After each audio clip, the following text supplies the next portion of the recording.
Pro tip number one, ask your child, how does this game end? Can you save it? Can you pause it?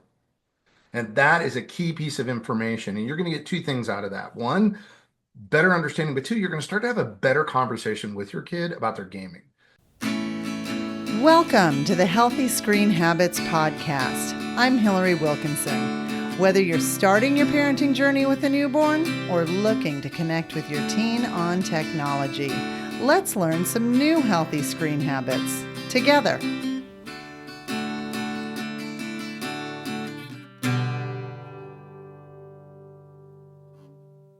It's my birthday. And no matter how many candles I'm putting on a cake, I always love this day. I like the cards, I like the well wishes, I like the special treats, and always, since the time I was very small, I always love a party. My guest today knows a lot about birthday parties. He's the founder and CEO of GameTruck, the nation's largest franchise system for mobile video game parties. He is passionate, though, about creating greater human connection and feelings of belonging through play. Who doesn't love that? Welcome to Healthy Screen Habits, Scott Novis. Oh, thank you for having me. I'm excited to be here. Scott, I definitely want to get into the whole game truck thing, but first, let's kind of give folks some background on yourself. You have some serious street cred when it comes to video games. As I understand, you were a game developer with. Yeah, I like the way I phrase this is my 1 minute resume. So I have two engineering degrees. I'm named on 11 patents. My gameology is 15 published titles for PlayStation, Xbox, and Nintendo. I left the Walt Disney Company where I was a vice president building their Nintendo Center of Excellence to found GameTruck. And so over the last, oh my gosh, it's been a minute since the early 2000s. We have entertained over 14 million kids. So we do a lot with, and on a personal level, what I'm almost proud of more than any of the career stuff is I was a youth baseball coach for 15 years. So I've been really involved in on the that coaching play side of things for a very long time. Okay. So you've got your name on a lot of like patents and games that you've developed. You really, really know this space. And I just, out of curiosity, what is it that you like most about video games? Well, so here's the thing about video games for me is for me it's applied psychology, right? It's storytelling in the second person. It's your story. It's your experience. So we're going to give you the controller. So how do we create a situation for you that is engaging and exciting? And that was really it, is that when we were developing games, the focus was on that type of entertainment where you're participating. So many other forms of entertainment are broadcast. Somebody creates something and you just stand there and receive it. And I'm not, that's awesome. But in a well-designed video game, we're creating an experience for you.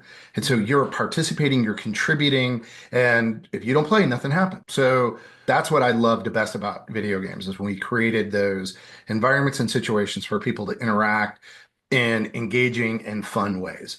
Mm.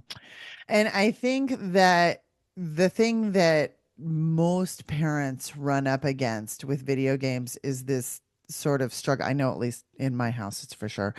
It's this struggle of how to end game time without Oh, fighting. So, do you have yeah. tips on how Oh, to do yeah, for that? sure. So, one of the things that I call it the cheat code, right? What's a cheat code? It's what's the little code so that I can have a superpower and get around this hard problem in a game. And I want to give that to parents. And so there's like three things. And one of them is how do you end game time without a fight? And the beauty is everything I'm going to tell you, your kid will validate. They will confirm everything I'm saying. Step one is part of the problem for parents is that it is you don't know how the game ends. And there's not one way they end. And that's one of the things that there's such a broad range. There's not like one kind of video game. There's a bunch of different ones. And sometimes games can be paused. They can be saved whenever you want, but sometimes they can't. And that's kind of weird to parents is when they think about, what do you mean I can't save it? There are online multiplayer games that if you pause, you're dead. Like you're going to lose everything you did. And you might even be on a team. Like I don't know a single parent, all the years I coached, who would walk out in the middle of a baseball game with runners on base, their son's on the mound, about ready to throw the ball, and grab 'em by the scruff of the neck, going, "We're going to dinner now," and haul them away. Nobody would ever do that. Mm-hmm. However, that happens to gamers all the time because the normal cues that a parent would look at are invisible. They just see a kid wearing a headset in front of a screen. They don't see the other team. They can't even hear them. They don't know they're playing against somebody else, and they might not even be aware there's an audience. And so the psychology of the experience for the player is nearly identical to that kid on the mound, is that they're in the midst of this social, interdependent, incredibly dynamic situation with an audience, and all of a sudden a parent comes in and says, turn it off. It's devastating. So Mm-hmm. part of the key is you want to understand what kind of game is this? Who are you playing? And how does it end? Pro tip number one, ask your child, how does this game end? Can you save it? Can you pause it?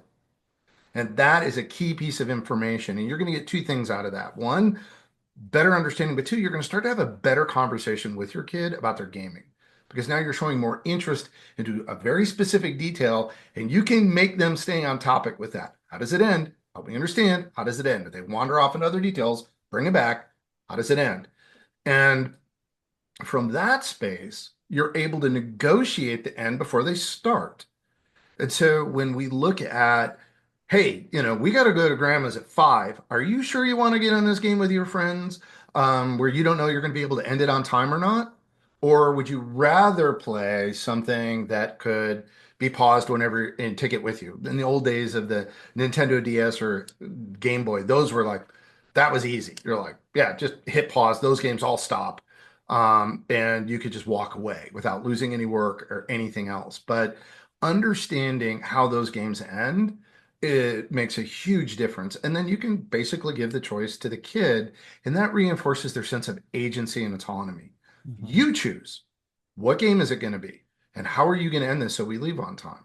And that negotiation also has the advantage is it moves a little control off the parent onto the child.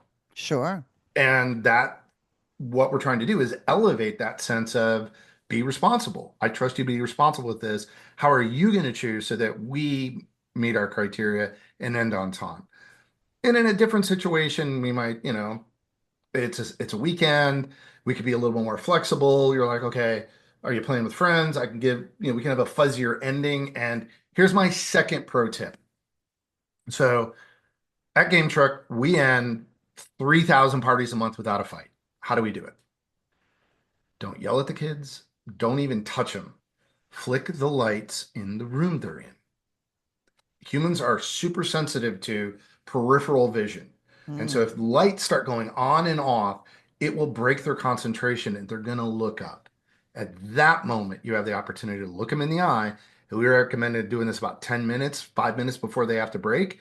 And you can look them and you can now make that connection in a very quiet, calm tone of voice. Say, you have 10 minutes to wrap this up. Almost every single online game can be wrapped up in 10 minutes. Like it's Okay. really, really rare.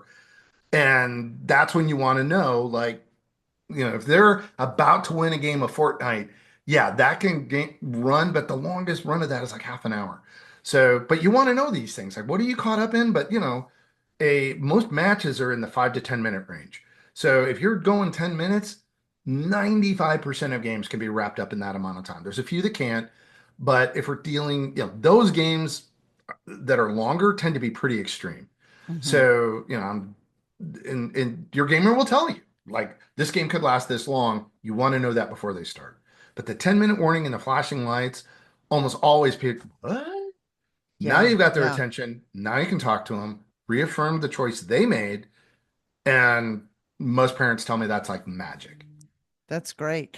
Um, so in the event that it's like an afternoon and the room that they're playing in does not have a light switch, I'm just thinking like, even if a parent, like you can wave a jacket, do something like Yes, that. Like you're saying, like a visual cue.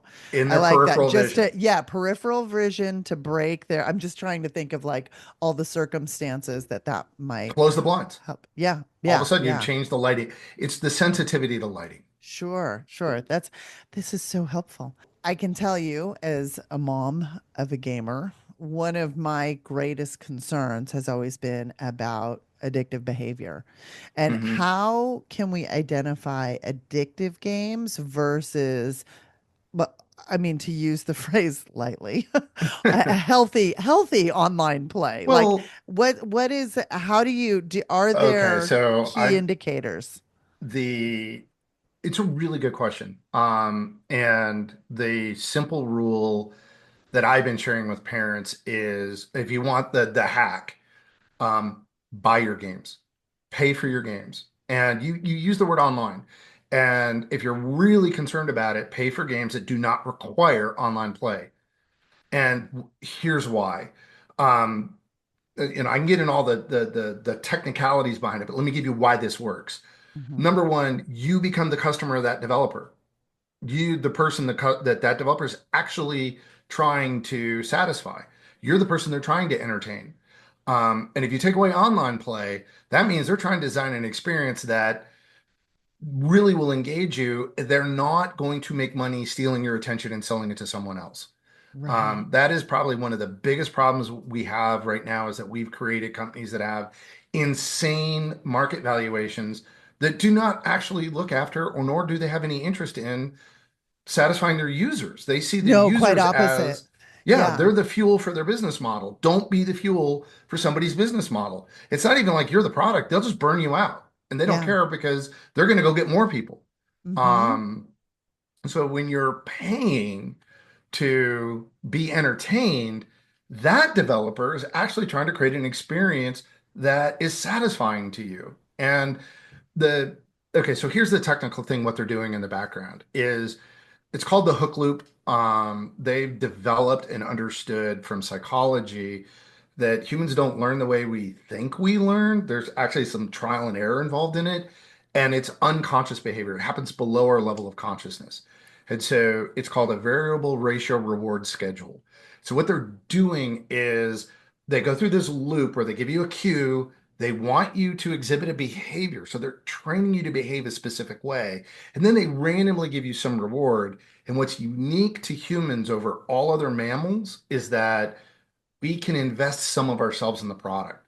So if they can get you to customize, so this is where you hear about skins and you hear about, oh, I got to buy Hmm. this. As soon as you can put your fingerprints on it, it reinforces the value of that behavior loop. Then they go back to the queue, and the gold medal for the people that are selling addiction is self-queuing, where the game no longer has to notify you, you're doing it yourself. So this is like that nicotine of like, oh, I got to have one, I got to have one. So if they can get you on that little wheel, they are now What do you mean maximum. by that? What do you mean the game no longer has to notify you? What do you mean by that? Um, so games that are driven by addiction, another cue is that they're going to prompt you when it's time to play. They're going to try to notify you on your phone, your tablet. Like I am not a fan of phone and tablet games for kids at all, period. Hmm. I'm not a big fan of like having those devices around, and you got a lot of great content and other people that are experts in that. My expertise is like when I buy a video game console, I'm buying a console. Nobody can text me on it. They can't send me alerts. They can't send me notifications. So but you get a Chromebook, you get a PC, you get a laptop. What's one of the first things they ask you is, can I enable notifications? No, no, you can't. Don't do that. So what if a game needs to notify you? There's only one reason they need to notify you, because they want to get you addicted. Because Right. it's the cue. It is oh, you need to do this now. You need to water the flowers. You need to feed the digital animal. You need to check the market. Oh, there's messages. There's anything they can think of to get your attention. It's time for you to play. That's the beginning of the thing. So once they do that, then you're supposed to do something. Maybe you'll get this reward. And then if you can customize it, you become even more invested in the loop. Gotcha. And self-queuing is where they no longer need to send you notifications. Your brain is doing it for you. And here's what they're doing is dopamine is really useful as there's four hormones you need to thrive. And it's like dopamine, cortisol, oxytocin, and serotonin. But dopamine doesn't create satisfaction. It creates craving. You want to do it again. And so if they oversaturate your dopamine, Hmm. you can now begin to get into that loop where you have to do it without them notifying you. So when I say pay for your games, if you buy a typically a game console, a dedicated gaming device, you're going to have way more control, way fewer notifications, and you can unplug the darn thing from the internet and still play and be entertained. So a lot of the tools they have to basically trap you, just they go away and they're easy to turn off. When you're on a internet enabled device and you have to be on the internet to engage and play, you are at risk. And I will say this, I'll tell parents all the time, get rid of Roblox, delete it, never play it, get rid of that thing. Um, for a variety of reasons. There are absolutely zero protections for children on that platform. And they tried to charge and nobody wanted to pay for it. So they flipped over to a social media model.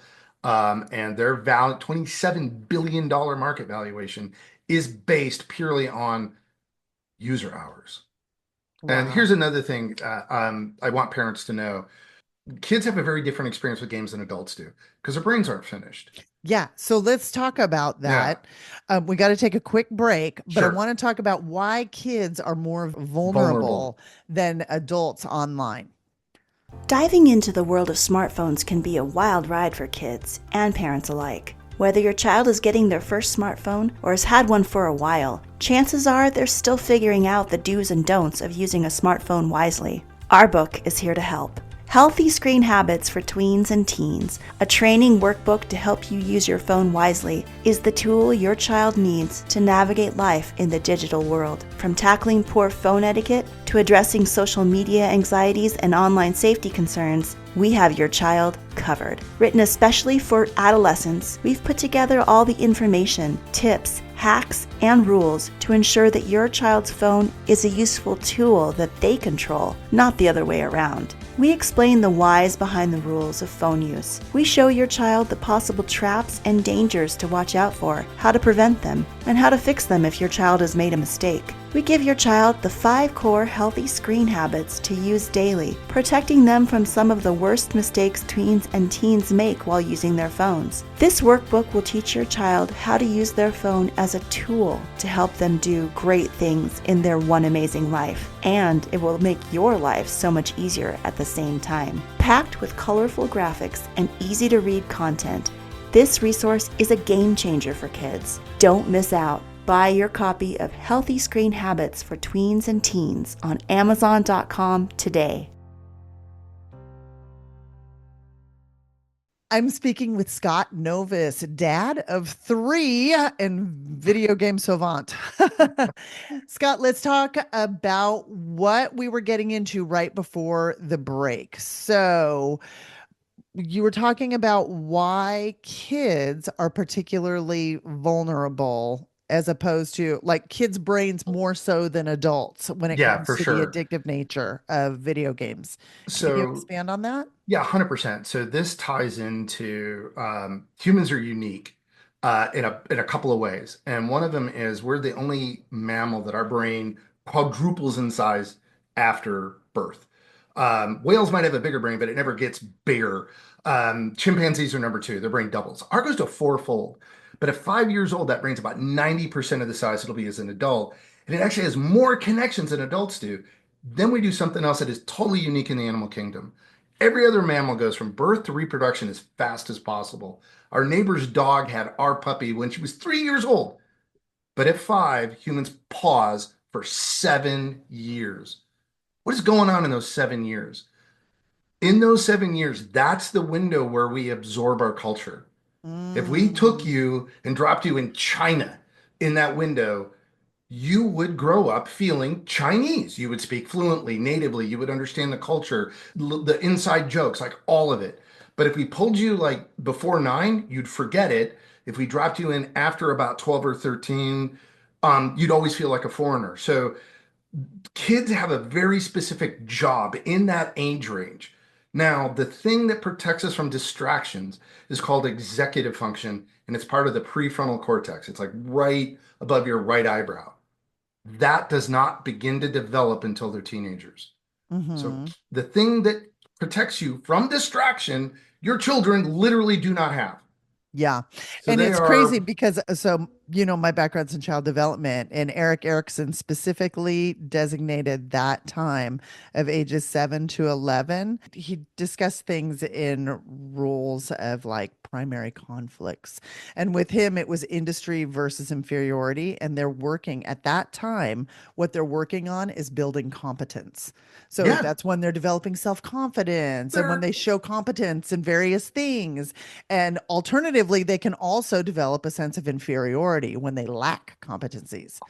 yes, and spot on. Like all of this other, a lot of emotional foundations are being built in that era. Mm-hmm. So what is For sure. happening with boys and girls? And I will say that because I'm in the video game industry, I have a better grasp on, let's say, more boys play games than girls, but this is more, it's not exclusive, right? There's always crossover and blending, but mostly boys seek agency. They're trying to act things out. So video games frustrate a boy's desire for agency because they give them a simulation of agency without giving them real agency. Mm, Girls seek community, that sense of communing, and social media frustrates that by giving them something that is a simulation of community, but it is not real community. So when we're getting into this concern about addiction, and a lot of moms come to me because it does make me sad because they come to me when it's almost too late to do something, is when their kids are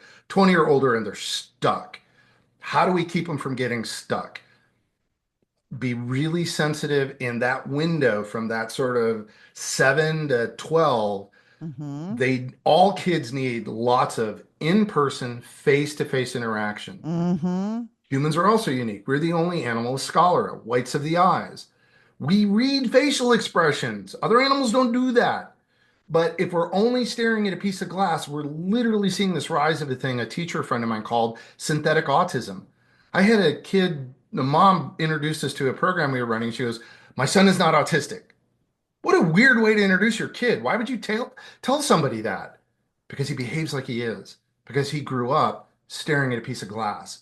So he has no concept of how his actions, his facial expressions, his tone of voice affect anyone else. That gets developed in that window. This is why when we talk about managing screen time, it's not about hours, it's like flip it. How much can you maximize the amount of time your children spend with other children their age so they can learn these vital human interaction, social, emotional skills? Right. And that's what And we want to maximize. You can do that with games. You can create a party at your house in your living room and get kids together, let them game for a while, then kick them out or find other. But like that's the thing we're trying to maximize is this social interaction with the kids. right. And this whole concept of kids developing agency and developing, it's also one of those things where it translates to clout within their peer group. Hmm. So that's where I think video games also kind of hijack this, where it's like they start defining themselves and defining their clout by the levels that they're achieving in video games. But those competencies do not translate to, just like you were saying, the social Ah, interactions, the face, but it's like competence builds confidence. here's the third tip is like when I talk about screen time, for me, it's about maximizing that social interaction. So the third part, like, how do you take this fake achievement? It's not exactly fake. So here's what the core games are doing. So what I tell parents all the time is never tell your kids video games are a waste of time. If you are a casual game player, let's say you play Candy Crush or something on your phone, you can be totally forgiven for thinking video games are a waste of time because those are. They're engineered to waste your time. But your kid is having a different experience. We're designing games that are built on what's called intrinsic motivation. The psychological theory is self-determination theory. We want to challenge their skill development. We want to give them a sense of autonomy they choose and give them purpose. And what we learn in video games is we can spoof purpose. Purpose means the work you do benefits somebody you know or care about. Mm, Well, there is no princess, no aliens are invading the planet. That can be faked, but the first two are critical. Are you doing something hard? Can you learn how to do it? If you understand that, then when you talk to your child about their video gaming, that's what you want to zero in on. You want to talk to them like it's a job. What are you working on? What is hard about that for you? How are you overcoming that problem? What are you struggling with? The reason you want to do this is one, you're going to have radically different conversations with your kids. Two, you can use that information to help them build an identity as someone that faces hard problems and persists until they develop skill. Not And just as so, a gamer. correct. So you say, well, remember when you were working on this thing in Pokemon and you had to work really hard to go find that shiny Pokemon? Tell me how this is different. Tell me how Hmm. this assignment you're working on in school is different. And you can begin to translate their personal experiences into other experiences in their life. And I've heard from other parents that they've had more success with this of leveraging something they're passionate about to get interested in other areas than it is to say that's a waste of time. Because the kids don't hear the video game's a No. waste of time. They hear facing hard problems, developing skills, and persisting is a waste of time because that's what a game is to them. Hmm. So you Yeah. can use that mechanism to funnel a conversation and then use what they tell you in the conversation to help them build their self-image as someone who does hard things. Right, right. And just a little parenting hack from this side. The one of the best ways also to build that competence is through chores. As it Yeah. turns out, being a part of the collective effort of just keeping the household running. And that's, I mean, the My horrible wife talk used, about something that never goes away is the laundry. So, yeah. Well, and my wife used game terminology with the kids like, hey, you can grind out, leveling up in the game. Why don't you grind out your laundry? perfect, Right? And perfect. they're like, okay. Yeah. It's just like, but there's this, you're taking the context of where they're exercising some kind of agency and you're pulling it into the world where you got to do real things too.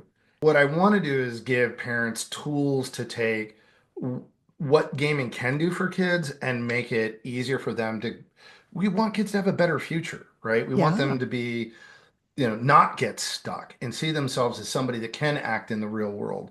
And, to do that, step one is how do you control screen time? You got to be able to end games on time without a fight. Hmm. Two, balance screen time with appropriate social interaction. And you can even incorporate some screen time into social development with friends. That's why I'm a big fan of consoles. They're in front of a TV and a couch and four controllers. I'm not a big fan of PC gaming. Hmm. One keyboard, one screen, one chair, never share. It's isolationist. But that I'm not always going to win that fight. But it's like if you're just getting started out, keeping it social and playing with your kids makes a huge difference. And then finally, that conversation is what's hard about this for you? How are you overcoming that problem? And getting them to think about the problem that way, you can use that structure with other things they're struggling with. So you're building that identity of what you said. Here's how we build competence. And so they're learning it in the game, bring it into the real world. Hmm. Hmm.